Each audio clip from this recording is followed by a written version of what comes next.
This is the last installment in my series on the virgin birth and on the infancy narratives in the Gospels that tell us about the virgin birth of Jesus Christ of Nazareth. I'm going to do something in this last video that may seem a little bit surprising. I'm going to spend a fair bit of time quoting negative evaluations or questions raised about the historicity or the defensibility of the infancy narratives in the Gospels that surround the virgin birth. And what these quotations are going to have in common is that they're all going to come from evangelical thinkers. And then I'll tell you afterwards why I'm doing this. The first of these quotations is going to come from a 1982 commentary on the Gospel of Matthew by Robert Gundry, then at least regarded as an evangelical scholar. Gundry wrote this entire commentary on the Gospel of Matthew, and it's just astonishingly poorly argued. I would say that Gundry's commentary on Matthew from the early 1980s is in the running for the worst piece of evangelical biblical scholarship in the 20th century. It includes arguments like word statistics, where Matthew uses certain words more often than other gospel authors do, and then Gundry somehow uses this as part of what he regards as a cumulative case, but he thinks this has quite a lot of force, and it's sort of his original contribution to arguing that in his own words, Matthew often embellished and otherwise changed historical facts. Those are Gundry's own words, and that somehow it was some pretty good evidence for this, that we found Matthew telling his story in his own words, just in the narrative. And there were some good exchanges about this in the Journal of Evangelical Theological Society with Douglas Moo, and D.A. Carson also wrote a lengthy response. When it came to the infancy narratives, Gundry just went all out with this idea, and he used the word midrash for this, which meant making things up and inventing. In fact, he used the phrase, the spirit of free adaptation and embellishment.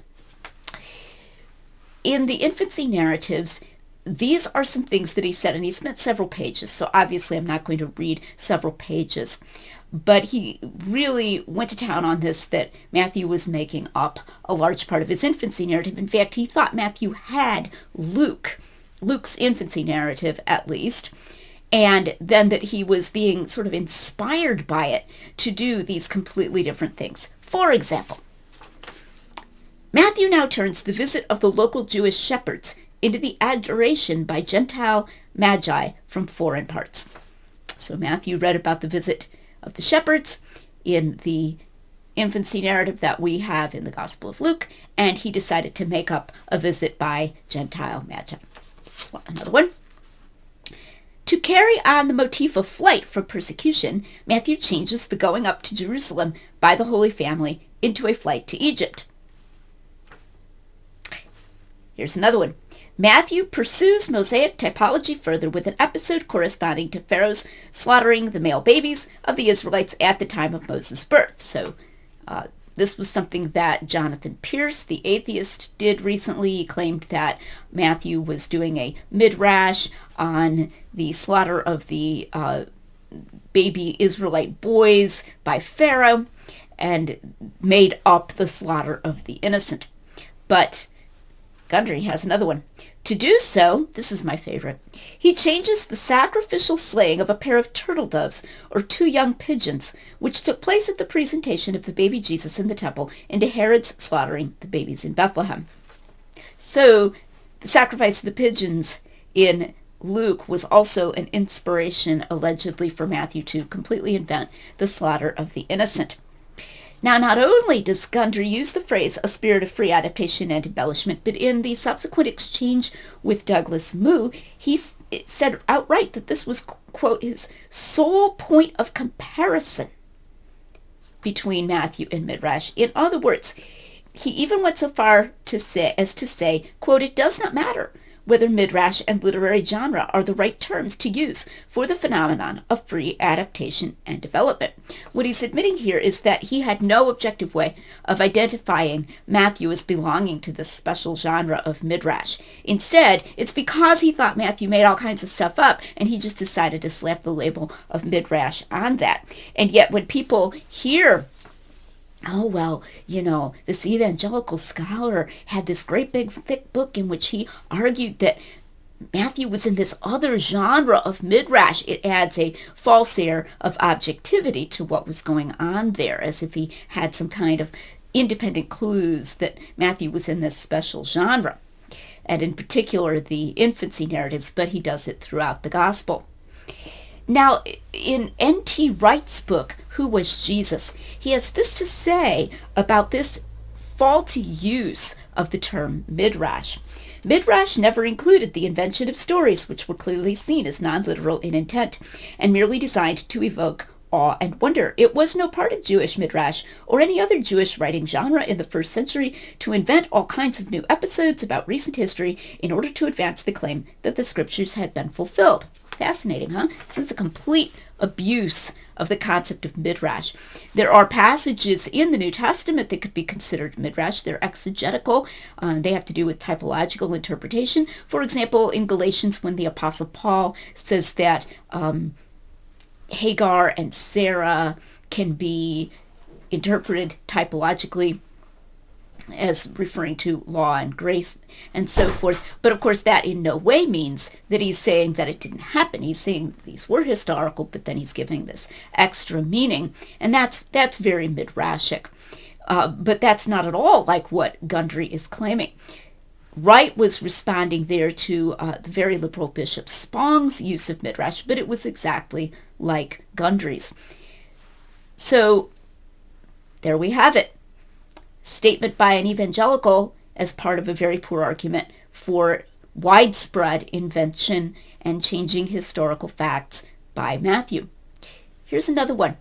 In 2016, I believe it was, there was an online, a written debate between skeptical scholar Bart Ehrman and New Testament scholar Michael Licona. Ehrman criticized the infancy narratives, particularly in Luke. In his response, here's what Dr. Licona said. Bart provides the example of the differences between the infancy narratives in Matthew and Luke. In my opinion, those narratives include the most difficult and profound differences in the Gospels. As my friend Jonathan Pennington writes, despite our conflation of all these events at the annual church Christmas pageant, these stories do not in fact overlap at all. If Jesus did not appear as the named figure in both of these accounts, one would never suspect they were stories about the same person.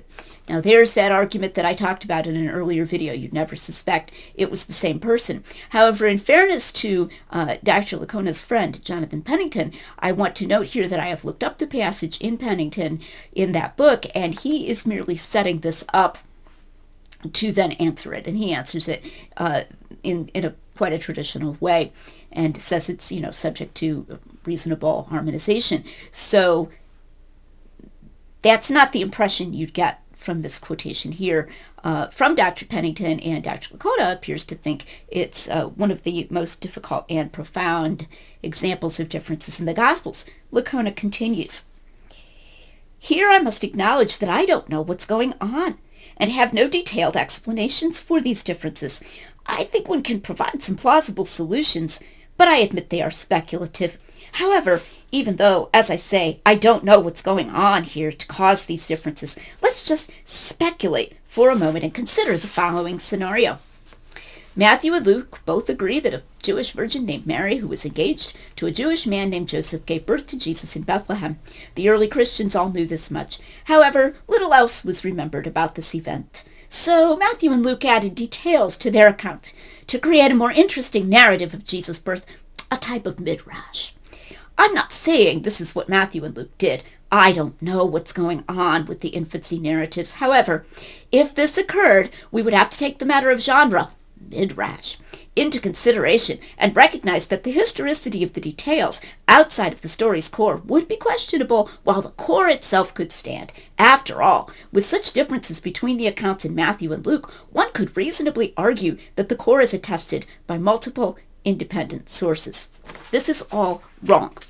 First of all, that's an abuse of midrash, as I've just pointed out. That was not what midrash was, and there is no reason whatsoever to think that these are invented in this way. Second of all, if all they had was some common core of tradition, and they then just elaborated it by independent imagination, that is not multiple independent attestation to the facts that on which they happen to overlap, as I've argued in the article in Themelios, which I've linked before and will link again here. We are up a creek without a paddle when it comes to the virgin birth. If we're just going to say that Matthew and Luke made up the non-overlapping portions of their Gospels. That brings me to the third thing that's wrong here, the misleading use of the term details. So the core is this very minimal stuff that they agree upon, and then the so-called details are the rest. Well, what would some of those details be? The visit of the Magi, the visit of the shepherds, the star, the flight to Egypt, the slaughter of the innocent. Okay, we're just multiplying. These are not details. These are entire incidents, and that is a confusing use of the term details. That would be Matthew and Luke making up the bulk of their infancy narratives. If that's what you're going to say, then we do not have multiple independent attestation. We just have them using this core of tradition. That's your source, and then you have multiple imagination. So this would not then stand. The core would not stand on the grounds of independent attestation. I don't know what other plausible solutions Dr. Licona has in mind. He did not reveal these to us in this exchange with Bart Ehrman. Rather, he gave us this speculation and then assured us that all would be well, even if this was true. Here's another one. And this is one that you might not have heard before. My next example comes from an article in an anthology called Biographies and Jesus, edited by Craig Keener. The majority of the articles in that anthology were by Dr. Keener's then graduate students. And this one is by a scholar named Youngju Kwan, who I believe has since completed his dissertation under Dr. Keener and therefore completed his doctorate. This article was making use of the work of a classicist named D.A. Russell concerning Plutarch, the Roman historian, and his biography of the general Marcius Coriolanus, who lived hundreds of years before Plutarch. I go into this further in my book, The Mirror or the Mask. Russell argued, not convincingly and based on a blatant argument from silence, that anything that was found in Plutarch's life and not in one particular source that he believed was a source, was something that Plutarch made up without a source. And in particular, there was one very short incident recounted in not much detail by Plutarch about Coriolanus' youth, which Russell said that Plutarch just invented. Kwan accepts this, and then he goes on to draw a further conclusion. And this is supposed to be what the genre of Greco-Roman bioi tell us about the Gospels. So if it isn't midrash, it's Greco-Roman biography. Here we go. In other words, according to Russell, this episode must be a speculative embellishment based on the story of Marcius's untiring exploits at Corioli and against Antium. Such a judgment seems to be correct, so he's accepting that. Russell's comments on Plutarch's tendency to expand materials are worth noting. The scanty hints about Marcius's youth and upbringing had to be expanded. Nowhere is Plutarch's technique of expansion more in evidence than in the account of his hero's youth. So in other words, very much like what Dr. Licona speculated, the idea here is that Plutarch had only scanty hints about Coriolanus' youth, and he thought, oh man, that's not good enough, that's not enough, so he made up more to expand it. Kwan continues, this statement invites us to explore the possibility that Matthew and Luke felt the freedom to add extended accounts of Jesus' early life due to the conventions of ancient biography. Given that ancient biographers commonly use the accounts of a hero's birth and youth as a means of revealing his or her character, it is a reasonable inference that Matthew and Luke, the more literary, conscious evangelists, decided to add the accounts of Jesus' early life in their writings. The fact that the most literary conscious among the evangelists, Luke, offered the most elaborated accounts of Jesus' birth and youth might strengthen this possibility. Now remember that when Quan says added here, he's basing this on D.A. Russell's idea of Plutarch adding without literary source. That is in fact, or I should say historical source. That is in fact the whole point of Russell's argument, that these additions, these expansions don't have a source. They came out of Plutarch's head. That's the claim. I don't think that claim is justified either, but that is the claim. So when Quan says added extended accounts, he means made them up. Okay, and he even goes so far, as you heard, as to imply that the mere fact that Luke gives us the longest account of Jesus' infancy, and also then I assume he's talking about when he was 12 in the temple, just the sheer length, and the fact that Luke was the most educated, it makes it more plausible that he invented it. Now that would be a lot of invention, and that shows you what happens and what's really being done with this supposed genre, this supposed Greco-Roman genre. All right, one more. This one's kind of interesting. It's more mild than the other examples that I've given before, and yet it is interesting and telling in its way. In 2009, Christopher Hitchens had a debate on the existence of God, Christianity, so forth, with William Lane Craig. And the following exchange took place. I'm not going to try to imitate Hitchens' British accent. Christopher Hitchens: and do you believe he was born of a virgin? William Lane Craig: yes, I believe that as a Christian. I couldn't claim to prove that historically. That's not part of my case tonight. But as a Christian, I believe that. Hitchens: and I know you believe in the resurrection, but... Craig: yes, that I think we have good evidence. So there's an implicit contrast here, and I don't think we should be misled by the word prove. Of course, Dr. Craig, is a good philosopher, knows that the argument for the resurrection itself is non-deductive. It's not a deductive proof. The contrast here is between the supposed good evidence historically for the resurrection and what cannot be shown historically concerning the virgin birth, which then is something that we believe as a Christian. Now, I don't think that's a good idea. I don't think that's a good split.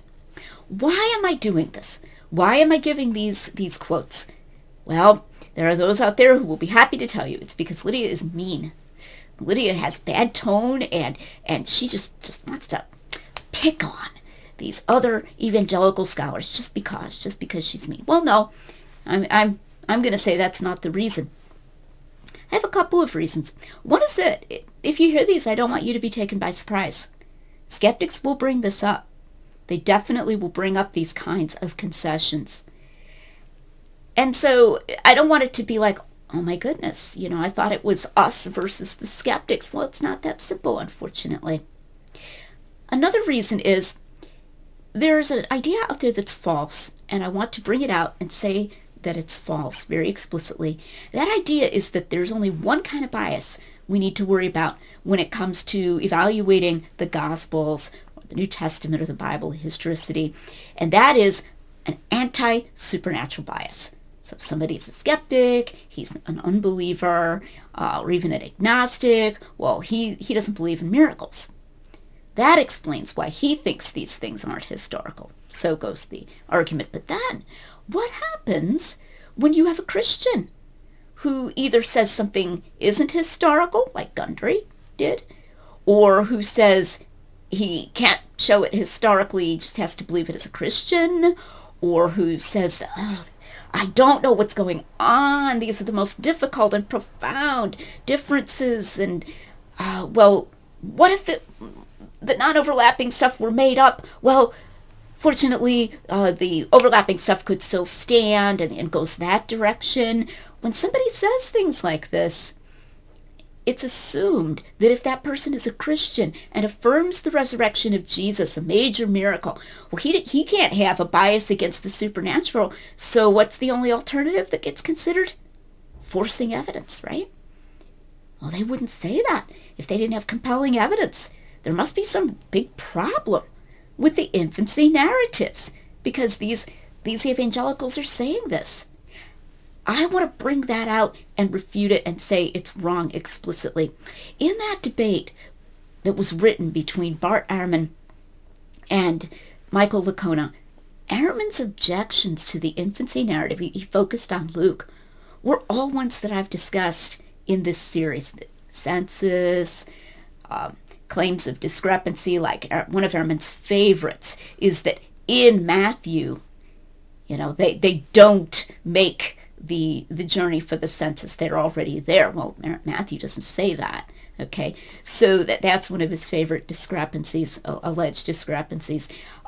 He's got his whole little group of favorite objections to the infancy narratives, and